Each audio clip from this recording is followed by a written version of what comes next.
Electrical panels and subpanels are often victims of surge events. Large surges and lightning occurrences can damage the wires and other circuit breakers, but it's going to take a licensed electrician to inspect and diagnose damages to these types of items. The good news is that most times when there's damage to an electrical panel, repairs can be made, and rewiring large sections or replacing entire panels is not usually warranted. A quick mention about fuse boxes with this older style, which is the older style of electrical panel. And although they still exist, they're still used today, you still come across them. If they get damaged, you can't repair them per electrical codes, current electrical codes, right?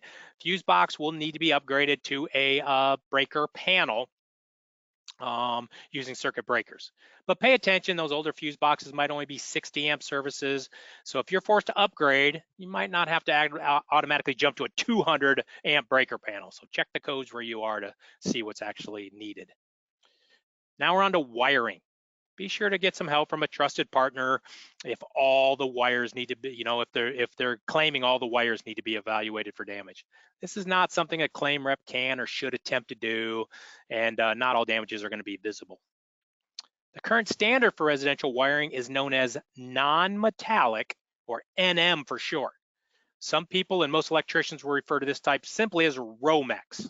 Heard that before, right? That's just a brand name by the Rome Wire Company. It's easily identifiable as the actual wire or wires are wrapped in a polyvinyl coating, i.e. plastic, that's flexible and waterproof. These NM cables might be almost any color, but the current color coding standards that went into effect in the early 2000s are going to be yellow, white, orange, black, and of course gray for the big cables coming in from the mast. Another style of wiring is known as, it has many acronyms, AC, MC, or even BX. These are wires encased in flexible metal cladding as seen here. And although you don't see these as much in newer homes, you will see them in older homes. And in some jurisdictions, it still might be code. But as a matter of fact, speaking of codes, it is going to be code in almost every jurisdiction for commercial buildings to use this type of wiring. And the real old type of wiring is known as knob and tube. That's seen here. And like fuses or fuse boxes, you may still come across these in a home, but the newer safety codes would not allow you to repair it and would require you to upgrade it to NM cable in the event of a loss. This might require code upgrade or ordinance of law coverage in your policy to settle. I recommend get help if you get a knob and tube claim. They can be challenging. Other electrical components such as outlets and switches are common endpoints in some circuits, thus they are targets for high voltage surges.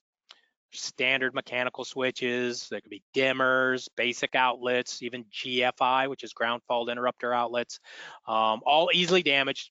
Good news is they're also easily and affordably replaced if they are damaged. But as we mentioned earlier, even more things are getting connected to our smart homes, and switches are no exception.